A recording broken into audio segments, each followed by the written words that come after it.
Welcome to Texas History Lessons. I'm Michael, and lately I've been doing considerable research and writing on quite a few large projects since sharing my last work on J. Frank Dobie. And that subject has opened the door to several other lines of research and writing that I hope to start sharing in the near future. And all of that, along with the joys and tribulations of just work in real life, have prohibited me from recording podcast episodes and posting much on Substack. I intend to fix that problem starting out now. Now, while researching and writing the lengthier pieces, I often come across some really interesting items that are worthy of being shared on their own, as well as being used in the big projects that I'm writing and working on. And so I'm going to be recording some of these shorter items for the podcast, along with sharing even more things on the Texas History Lesson Substack. I figure that I might as well try that course of action, since everything I do is basically a rough draft anyhow, in which I hope to shape all of this someday into something better in the future. So, since that's what I'm doing here anyhow, why not just do it on a consistent basis? Because I get distracted and keep going on from one project to another, and I forget to share some of the cool things I find. So that's going to be my course of action for the near future, and hopefully that will work out. I think that almost everything will be available as free posts for a little while before going behind a paywall. Some things will stay free all the time. If I could get the contribution down to $1 a month, I would. For the paid content, I would. But Substack won't let me go below the $5 a month level. Now, if everyone that listens to the podcast subscribed for only 1 month, or possibly 2, that would potentially move me towards a more consistent schedule and make things easier for me to where I could focus more on this kind of work that I'd rather be doing. And I believe that I can also set it up so that paid Substack subscribers can listen to ad-free versions of the podcast.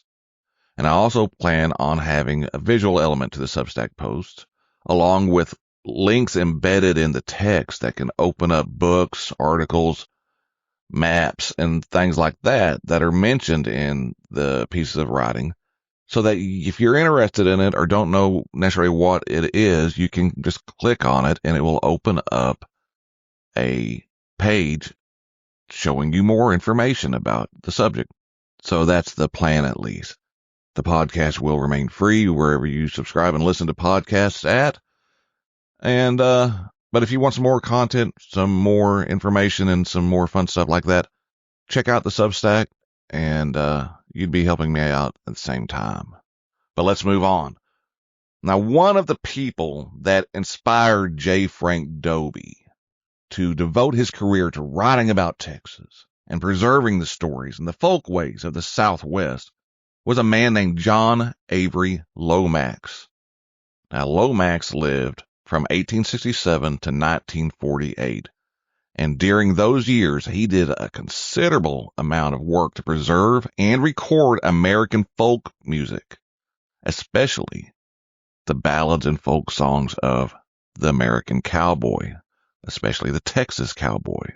Now, he'd been born in Mississippi, but he came to Texas with his family in 1869 in a covered wagon, and they settled on a farm near Meridian.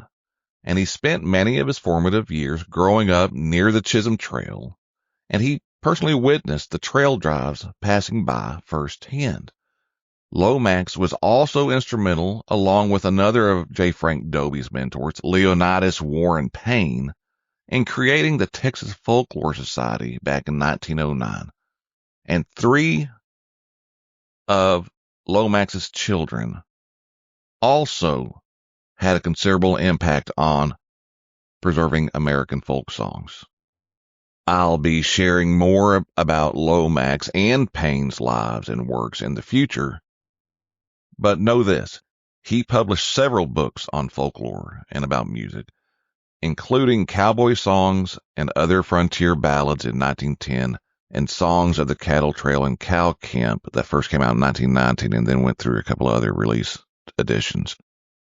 And just before he died in 1948, he also published his autobiographical book, Adventures of a Ballad Hunter, in 1947. I'm very interested in people that become fascinated and obsessed with things like this because I'm partially that way myself, obviously, doing something like this. And he was fascinated by the life of the old-time cowboys, the real deal, that brief period in time from the end of the Civil War, just for about 20, 25 years, when this very specific way of life existed before the range was fenced in and the railroads made it to where it wasn't necessary for them to go hundreds and hundreds and hundreds of miles to move the cattle. And growing up the way he did, he got a good start on learning about them. And so let's look at what he had to say about the old-time cowboy way of life and their speech. And this is where the text begins. And like I said, it is slightly edited, especially if you're reading it on Substack. You'll notice it doesn't necessarily match up with the original text that was in the Trail Drivers of Texas. Prior to taking a herd of cattle up the trail from Texas to Montana or the Dakotas, occurred the spring roundup, which might include a range of country 100 miles in diameter. Of course, in such a stretch of land, there would be a number of cattle owners. These would all join forces, and after days of hard riding, would bring together in a single herd all the cattle running on this range. On this roundup ground, the cattle are worked. That is, the calves following their mothers are branded and marked with the decorations employed by their owners, or they are cut into groups either for purposes of sale or for further identification. Those cut out are called the cut. The specially trained horses used for this work, so intelligent that you can remove the bridle after the animal to be cut is indicated, and the horse will separate the cow from the bunch with unerring instinct, are called cutting horses, carving horses, or chopping horses. When fences became more common, the calves were cut out through a cutting chute or dodged out so they could be counted. Some cattlemen now employ a branding chute, where an arrangement for holding the cattle while they are being branded is called a squeezer or snapping turtle. In branding cattle, a cowboy, after the rope has dragged the animal near the fire, throws him by tailing or flanking. Flanking consists in seizing the animal by the skin of the flank opposite the cowboy, with his arm thrown over the animal's back. When the animal jumps with all 4 feet off the ground, the cowboy, by a jerk, throws it on its side, or he bulldogs them by twisting the neck, or tails them by giving a sudden jerk on the tail when some of the animal's feet are off the ground. Lomax said that, "I once saw a cowboy flank a calf in such a fashion that he threw him completely on his back with all 4 feet in the air. See him sun his moccasin," said another cowboy who stood near. When the flanker and assistants have the animal stretched on the ground, they call out hot iron or sharp knife, the brander responding, "Right here with the goods." Ordinarily, the brand is put on by stamping with an iron stamp carrying 1, 2, or 3 letters, and the different brands and marks employed, like Flying U and the Lazy S, are so various as to require separate paper to give them adequate description. A running iron is a branding iron made of a straight piece of iron with a curve at one end.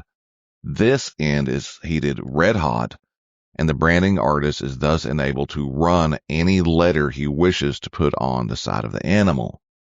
Some of the terms used in marking are crop, underbit, overbit, half crop, split, overslope, underslope, etc. A jingle bob is to split the ear to the head and let the pieces flap. A jug-handled dewlap is a cut in the fleshy part of the throat also used sometimes as a mark of distinction. Roping a cow is sometimes referred to as putting your string on her. If a cowboy ropes a cow without hitching the rope to the saddle, he takes a dolly welter, evidently a corruption of Spanish. To fair ground is to rope an animal by the head, throw the rope over the back while still running, and then throw the animal violently to the ground, where it will usually lay until hog-tied, tying 3 feet together sidelined, tying 2 feet together on the same side, or hoppled, both hind legs tied together. To tell the age of an animal, the cowboy tooths him, meaning to make an examination of the teeth, as is commonly done in the case of horses, which gives fairly accurate indications of their ages. In a cattle outfit, the owner is called the big boss. The leader of any particular bunch of men is called the boss. His first lieutenant is called the straw boss, or right-hand man, sometimes called the top screw or top waddy. The chief of any group of line riders is a line boss, while the boss of a herd on the trail is the trail boss. Ordinarily, a cowboy is a waddy, or screw, or buckaroo. A green cowhand is called a lint, and his greenness is expressed by the word linty. He is also sometimes called arbuckle, on the assumption that the boss sent off arbuckle premium stamps to pay for the extraordinary services of the greenhorn. The stray man is the cowboy's name for one who goes to the neighboring ranches after stray cattle. The fence rider, also called the line rider, is employed to ride fences and repair them. Before the day of fences, line riding was following an imaginary line between 2 ranches and turning the cattle back. The line rider has charge of a line camp. In addition to the chuck wagon, a second wagon for carrying the extra beds and bringing wood and water into camp sometimes goes along. This equipage is called the hoodlum wagon, and the man who drives it is the hood. The cabin where the bachelor cowboys sometimes sleep in very bad weather is called a hoodin. A bog rider is the cowboy who tails up the poor cows which get stuck in the mud. The chuck wagon is the cowboy's home. The chuck box is his store. The chuck box lid his table.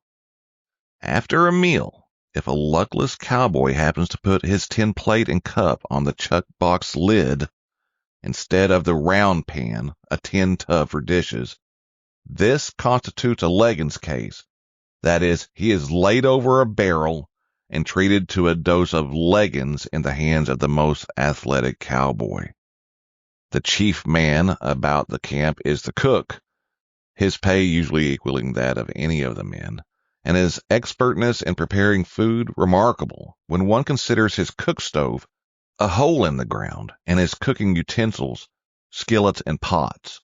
Naturally, the cook is chefy, dough roller, dinero, cookie, and biscuit shooter. His invariable cry when calling the men to a meal is, "Come and get it." I think I may claim that these few examples of cowboy lingo are characterized by simplicity, strength, and directness, and, it may be added, accuracy. I knew a saloon once in the West known as the Wolf, another that was aptly named with a big flaring sign on the outside, "The Road to Ruin." Out in Arizona, there is a town called Tombstone, and the leading paper of that town has named itself the Tombstone Epitaph. Let me add a few of his miscellaneous expressions. Of a tall man he does not like, the cowboy says, "He's just as long as a snake and he drags the ground when he walks." Of a fool he says, "He don't know dung from wild honey." Although a cow is one of the most stupid of animals, when a cowboy says that a man has good cow sense, he means to pay him a high compliment. When he means a thing is easy, he says it's just as easy as gutting a slut, of washing his face, bathing out your countenance, or washing the profile, of bathing, washing out your canyon, of vomiting, airing the paunch, An eyeballer is a person who pokes himself into other people's business. Going courtin' is going gallon, sittin' the bag, sittin' her. Cutting a rusty means doing your best. Moving fast is faggin', leffin' here, or sailing away, dragging his navel in the sand, going like the heel flies are after him. A very small town is a wide place in the road. A two-gun man is a man who uses a gun in each hand, often at the same time. A man quick to retort is said to have a good comeback. Telling a windy means telling a boastful story. A goosey man is a man physically nervous. When a man plays the deuce spot in a card game, he is said to be laying down his character. To fork a horse is to ride him. When a man is without information on a subject, he tells you, I ain't got any medicine.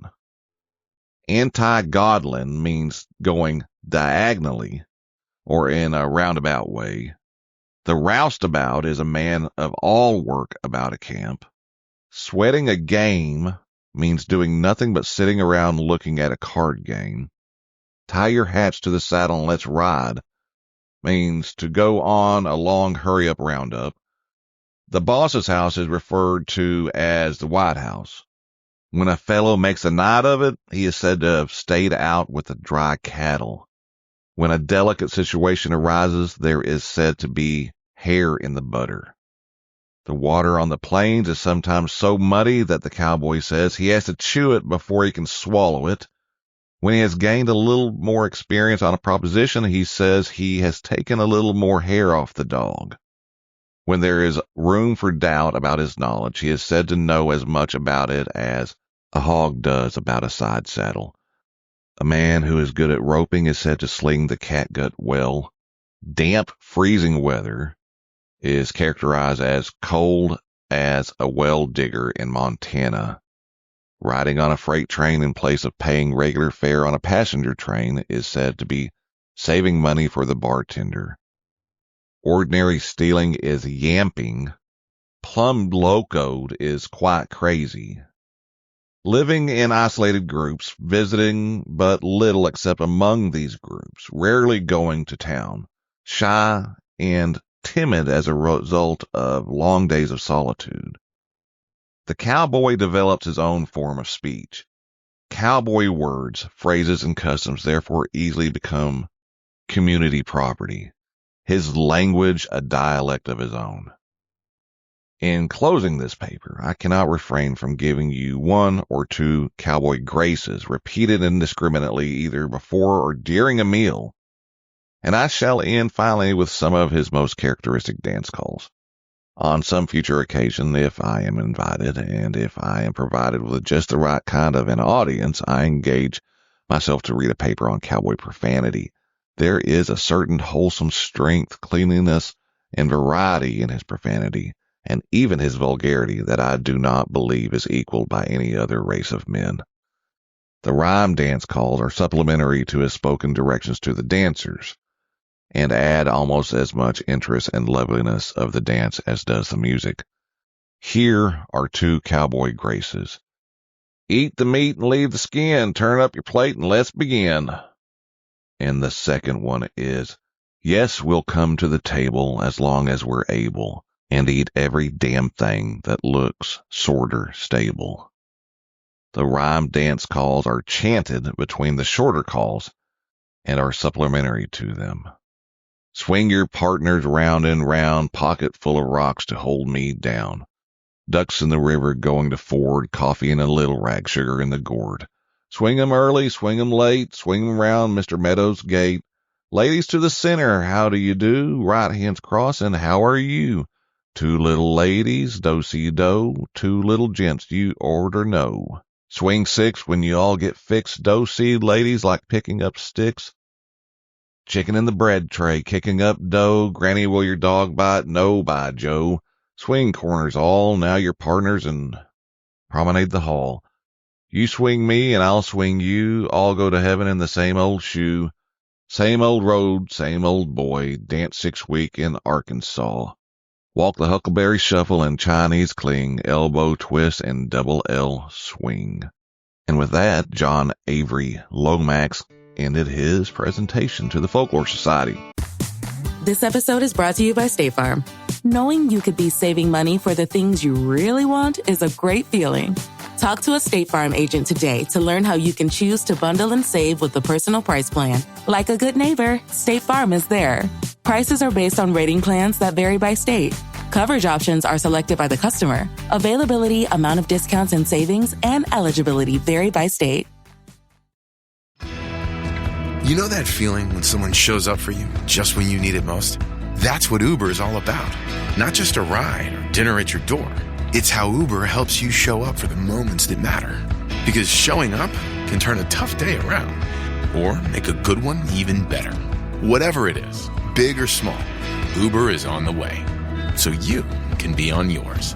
Uber, on our way. You are listening to Texas History Lessons, a slow walk through Texas history made in Texas by a Texan for everyone, everywhere. And, there's some of that in there. I still don't know what the heck he's talking about. But there's a remarkable amount in there that still makes sense today to me, still living and working with cattle. A lot of the method is pretty much the same. And I've seen almost all of that done. So that's going to do it for this episode. Be sure to check out the Substack version of this. And if you'd like to see, I'll have a link in it also to the actual book that came from. And I'll be back sooner rather than later for the next episode. Thanks a lot for listening. Take care of yourself. Take care of each other. Oh yeah, theme music is by Derek McClendon. Please go by wherever you listen to music and check his stuff out. And we'll see you later. Take care of yourself. Take care of each other. Be kind. Adios.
This episode is brought to you by Tic Tac.